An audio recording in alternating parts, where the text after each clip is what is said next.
Operation Mahadev की शुरुआत 22 मई 2025 को, एक प्रकार से तो जिस दिन हत्या हुई थी उसी दिन रात को 22 मई 2025 को हुई। जिस दिन हत्या हुई थी उसी दिन रात को एक सुरक्षा मीटिंग की गई थी जम्मू कश्मीर में। ये पूछ रहे थे, कोई गए नहीं, सिर्फ राहुल गांधी गए। अब आपकी आंख कौन से चश्मे से देख रही है मुझे मालूम नहीं माननीय अध्यक्ष जी। 1 बजे हमला हुआ, मैं 5:30 बजे श्रीनगर में उतर चुका था। माननीय अध्यक्ष जी, अरे सुनो सुनो, मैं बताता हूँ ना 22 में, सुनो ना प्लीज, धैर्य रखकर सुनो, हमने आपको नहीं टोका है, सुनना पड़ेगा भाई, ऐसे नहीं चलेगा। माननीय अध्यक्ष जी, नहीं, पर बैठे बैठे मत बोलिए आप भी। माननीय अध्यक्ष जी, 23 अप्रैल को टिप्पणी मत करिए। एक सुरक्षा मीटिंग की गई। सभी सुरक्षा बल, सेना, CRPF, BSF, Jammu Kashmir police, और सबसे पहले उसमें निर्णय किया गया कि जो नृशंस हत्यारे हैं वो देश छोड़कर पाकिस्तान भाग न पाए, इसकी हमने पुख्ता व्यवस्था की और भागने नहीं। 22 मई को आईबी के पास एक ह्यूमन इंटेल आई और एक क्षेत्र के अंदर, दाची गांव क्षेत्र के अंदर आतंकवादियों की उपस्थिति की सूचना मिली। आईबी और सेना द्वारा दाचीगांव क्षेत्र में अल्ट्रा सिग्नल कैप्चर करने के लिए जो इंस्ट्रूमेंट हमारी एजेंसियों ने बनाए हैं, इसके द्वारा इस सूचना को पुख्ता करने के लिए मई से 22 जुलाई तक लगातार प्रयास किए गए।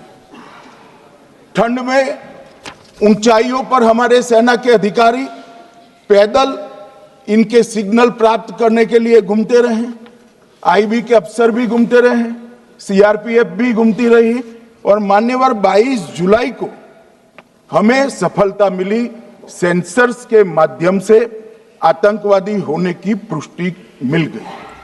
तब 4 पैरा जो हमारी सेना का एक हिस्सा है, उसकी नेतृत्व में 4 पैरा के जवान, सीआरपीएफ के जवान और जम्मू कश्मीर पुलिस के जवान मान्यवर एक साथ ये आतंकवादियों को घेरने का काम किया। सेना, सीआरपीएफ, जम्मू कश्मीर पुलिस की मीटिंग भी की गई।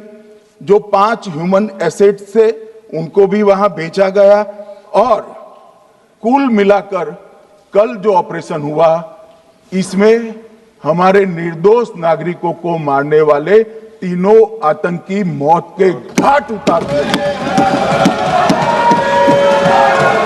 मान्यवर, तीनों के नाम मैंने बताए हैं, सुलेमान उर्फे फैजल जट, अफगान और जिब्रान।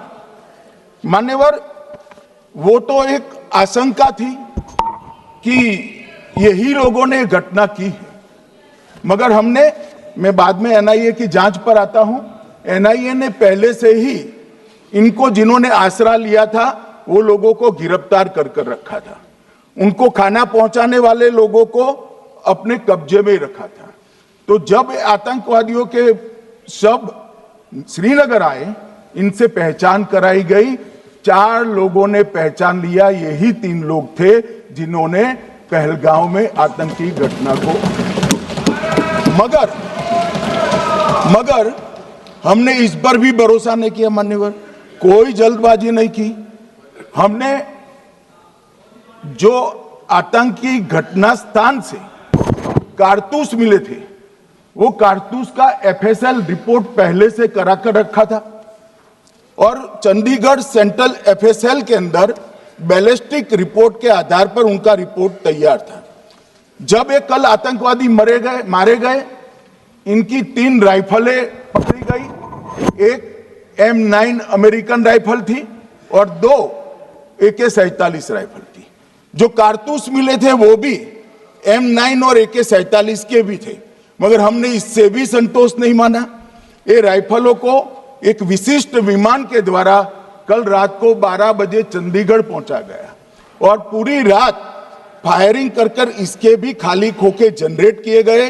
2 खोखों का मिलान किया गया, राइफल की नाली और निकले हुए खोखों का भी मिलान हो गया। तब ये तय हो गया कि इन्हीं 3 राइफलों से हमारे निर्दोष नागरिक मारे गए। पहलगाम आतंकी हमले के बाद से ही विपक्ष सरकार पर लगातार हमलावर रहा है। विपक्ष के तमाम नेता सरकार से बार बार ये सवाल उठा रहे थे कि आखिर इतनी बड़ी चूक हुई कैसे। और तो और विपक्षी पार्टियों के नेता ये भी सवाल उठा रहे हैं कि आतंकवादी हमारे देश में आए और उन्होंने 26 पर्यटकों की हत्या भी की, जिसके बाद भी सरकार उन आतंकवादियों को क्यों नहीं पकड़ पा रही है। आखिरकार विपक्ष के सवालों का गृह मंत्री अमित शाह ने जवाब दिया। उन्होंने बताया पाकिस्तान से आए तीनों आतंकवादियों को 28 जुलाई को ही मार दिया गया है। साथ ही जिन 2 लोगों ने उन आतंकवादियों की मदद की थी उन्हें भी हिरासत में ले लिया गया। गृह मंत्री अमित शाह ने संसद में दिए अपने बयान में मारे गए आतंकवादियों का नाम भी बताया, जिसमें सुलेमान उर्फ फैजल जक, अफगान और जिब्रा शामिल थे।